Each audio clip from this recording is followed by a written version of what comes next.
Mom! Startled by the voice, I turned around to find a homeless person standing there in tattered clothes. Unbelievably, it was my daughter who was supposed to be dead. Half a year ago, my 16-year-old daughter left for an overseas study program. But just 2 weeks later, she tragically passed away in an accident. I spent my days in a daze, overwhelmed by shock. But finally, I was able to pull myself together and visit the place where she was studying. And there, I encountered the most unexpected reunion. Overcome with surprise and joy, I burst into tears as I embraced my daughter. However, what she told me was an unbelievable and shocking truth. My name is Nancy, 42 years old. I lived with my husband, Jason, and our daughter, Emma. I was a stay-at-home mom, taking care of the house, while Jason was a salesman for a major trading company, constantly traveling around the world. Emma was a second-year high school student, studying hard to be recommended for a short-term study abroad program, which only one student from her grade could attend. Emma wants to go studying abroad? Isn't it enough to stay in the country? Look at me. I've succeeded without doing that. But don't you think it would be a good experience for her to see the wider world? Jason was against our daughter's plan, and as soon as I brought it up, he frowned. Jason, with his old-fashioned views, disliked the idea of women succeeding in society. He had strongly encouraged me to quit my job and stay home when we got married. Do you have any idea how much it will cost? The plane ticket, tuition, living expenses. You plan on paying for all of that with the money I've earned, right? I'm not going to waste money on something like that. With the family's main provider saying this, I had no words to respond. Even so, I was determined to help Emma achieve her dream, so I continued to persuade him. Then I'll earn the money for the study abroad. I'll get a part-time job and still take care of the house. I won't rely on your income. Would that be okay? Please. What? A woman like you working here and there isn't going to make much money.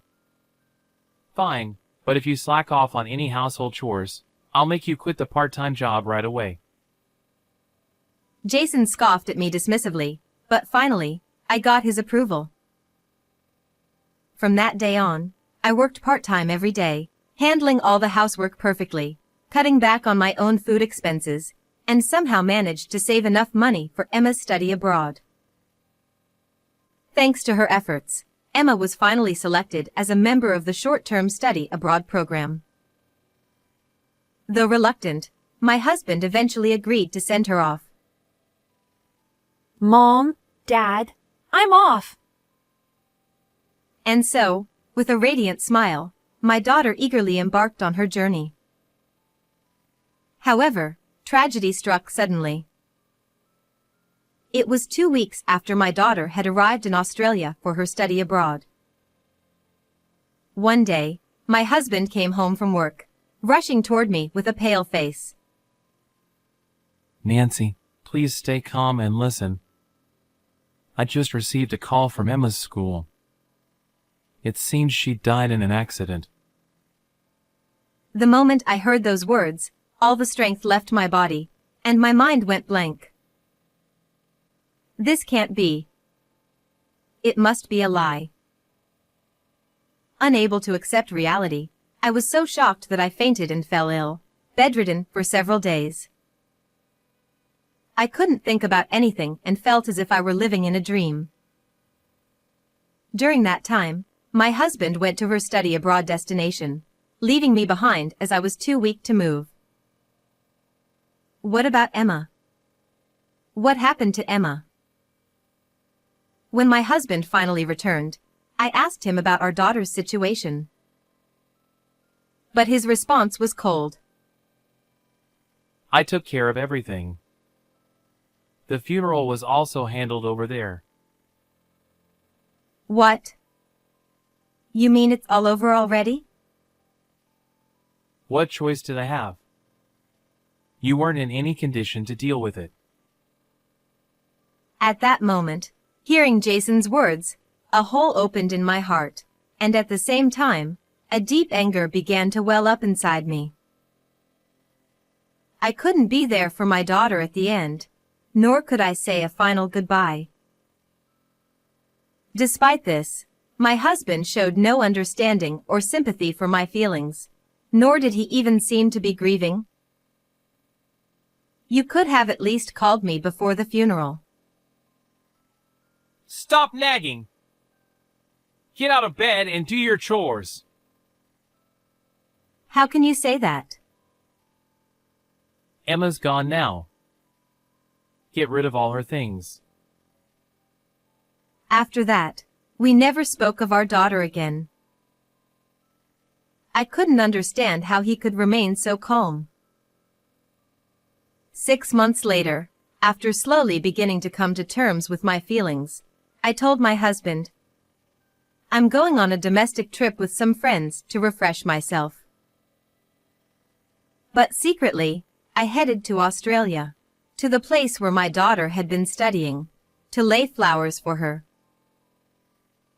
So, this is the town where she spent her days. As I arrived and walked through the streets, lost in my emotions, it happened. Mom! Startled by the voice calling me, I turned around.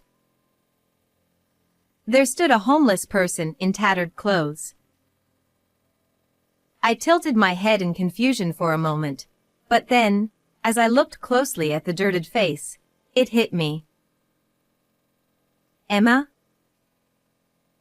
The girl standing before me, gaunt and with hair matted like a bird's nest, was undoubtedly my daughter. Tears and shock overwhelmed me, and my heart began to pound furiously. You're alive? How did you end up like this? What happened? Mom, please help me.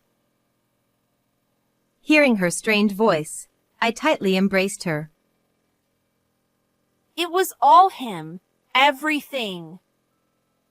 It was his doing.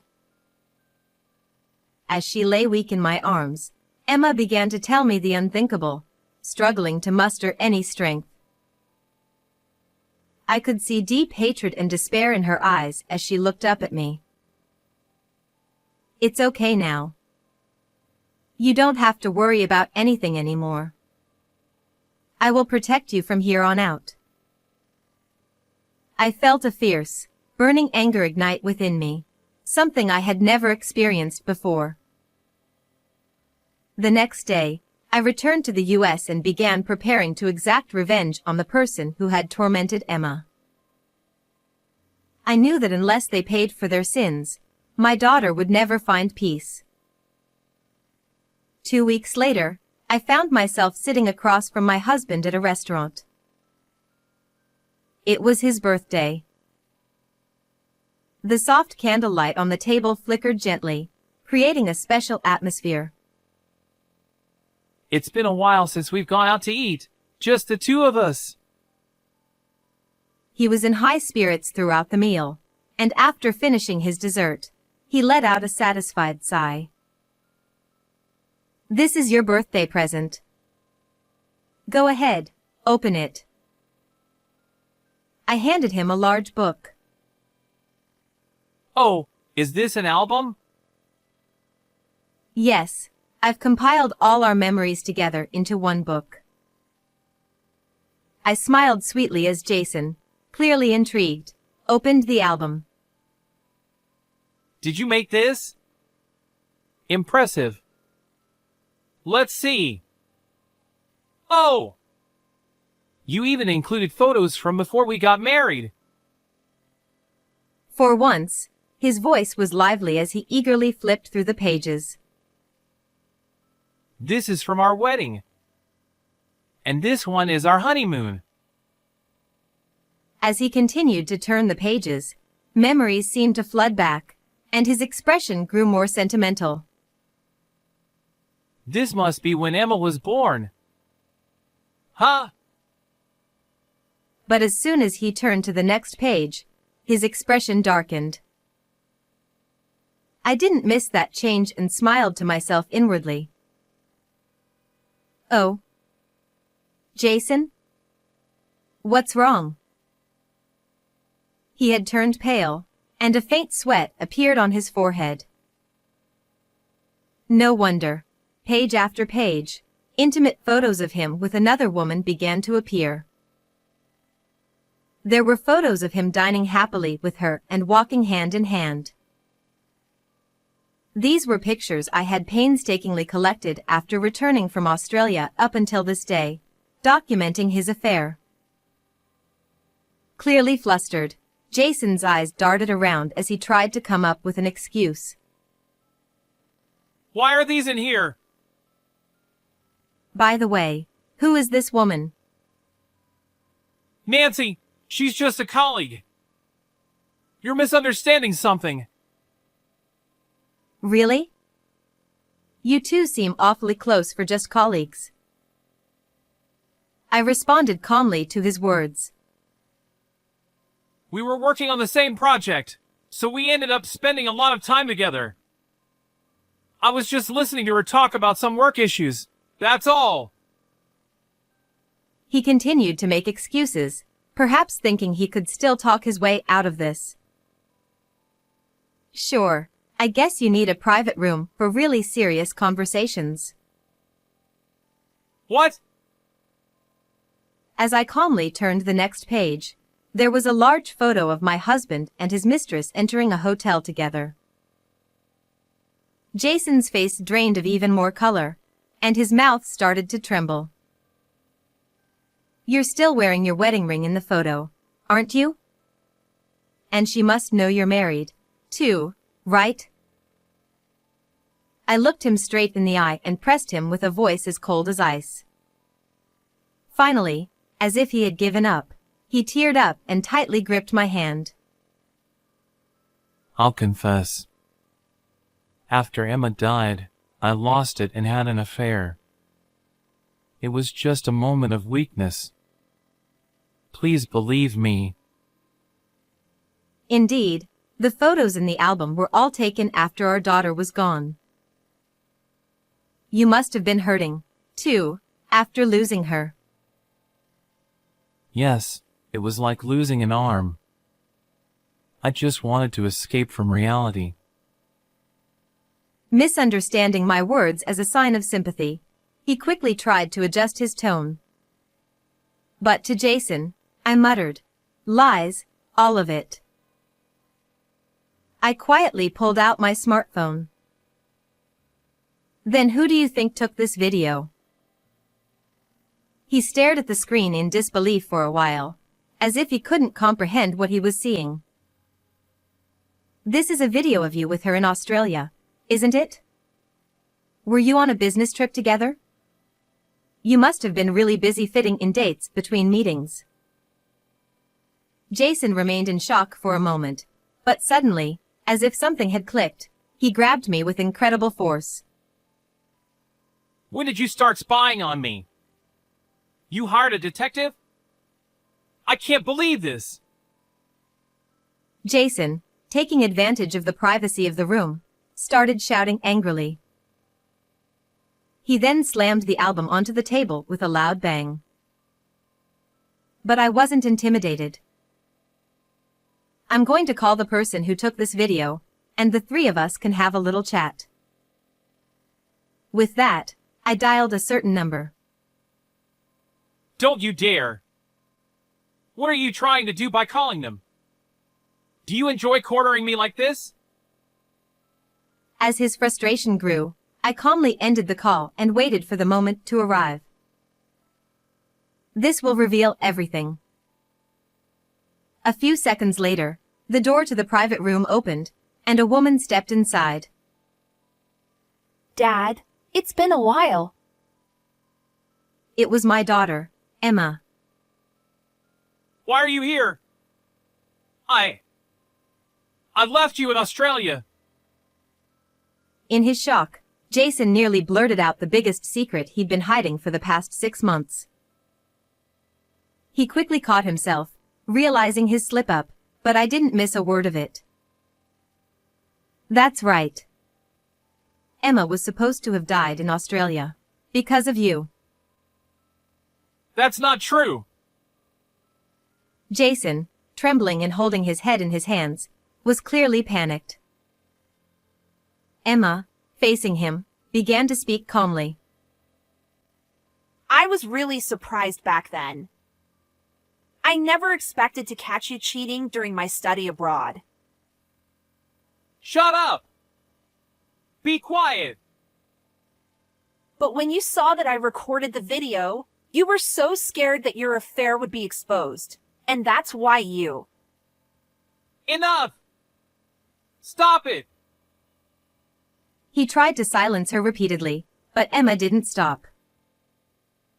You took away my phone and wallet, drove me far away, and left me stranded. That's right. I had heard this shocking truth from Emma that day in Australia. The story about her death had been a lie Jason made up to cover his tracks. I couldn't believe he'd go to such lengths to hide his infidelity. She had set up her phone to automatically back up data to the internet in case it was stolen abroad. Jason had assumed taking her phone would be enough, but I managed to retrieve all the evidence. Emma didn't die in an accident. You're the one who put her through hell. That's a misunderstanding, right? Emma, please, help your dad! He stretched out his arms in a fatherly gesture, trying to embrace her, but Emma forcefully slapped his hands away. I begged you to help me so many times back then, didn't I? And you ignored me. After walking for days, Emma finally made it back to her school, only to find that Jason had already completed her withdrawal and had cleared out her dorm. With her English skills still developing and without any close friends or anyone to turn to, she was left completely alone. Not knowing what to do, Emma sat dazed in a park until a kind homeless woman helped her. Thanks to that woman's assistance, she managed to survive until she found me. I can't see you as my father anymore. I'll never forgive you. For the past 6 months, Emma had clung to the strong belief that she had to return to America, and now she was glaring sharply at Jason. It's all a misunderstanding. If we talk it out, you'll understand. Are you still going to play dumb? Let the police decide whether it's a misunderstanding. I'm smarter than both of you. I'll find a way to get away with this, no matter what. In his heightened emotional state, Jason seemed to forget he was in a restaurant and started yelling, throwing spoons and forks at me. I'm not worried. With evidence this clear, we'll be fine. What could someone like you, who's only ever worked part-time, possibly do? Hearing those words, I suddenly remembered why I really wanted to support Emma's study abroad. Every day, Jason had belittled me, saying, "What could a housewife like you possibly know?" I wanted her to see a bigger world, to fulfill the dreams I had once held for myself. Don't underestimate me. I clenched my fists and glared sharply at Jason. Just then, as if cowed by the intensity of my gaze, he froze, and we heard the distant sound of police sirens. You see, before I let Emma into the room, I'd already called the police and asked them to come. Looks like they're here to pick you up. You can finish this conversation at the police station. What? Wait, are you serious? You really called the police? Are you trying to make your own husband a criminal? We're getting a divorce, so whatever happens to you doesn't concern me anymore. Wait! Hold on! I was wrong! I'll change! I swear! So please, don't leave me! Don't call the police! Crying, Jason clung to me, but I brushed him off without a word. When he tried to cling to Emma next, she, of course, rejected him as well. Finally realizing it was over, he collapsed to his knees. Later, Jason was sentenced to prison for endangering our underage daughter, and he was also fired from his job. I divorced him and demanded $20,000 in alimony. I also sought $15,000 from his affair partner. Word of their relationship quickly spread through the company, and after paying me off, the woman left the company and dumped Jason. Jason's parents disowned him, leaving him with nowhere to go, and he ended up homeless. Emma was able to return to her studies in Australia and resumed her journey toward achieving her dreams. I found a new full-time job. Seeing Emma's determination to view the world with wide eyes gave me the courage I needed. Now, I'm living busy yet fulfilling days for myself. How was today's story? Don't forget to subscribe to the channel. I'll see you in the next video.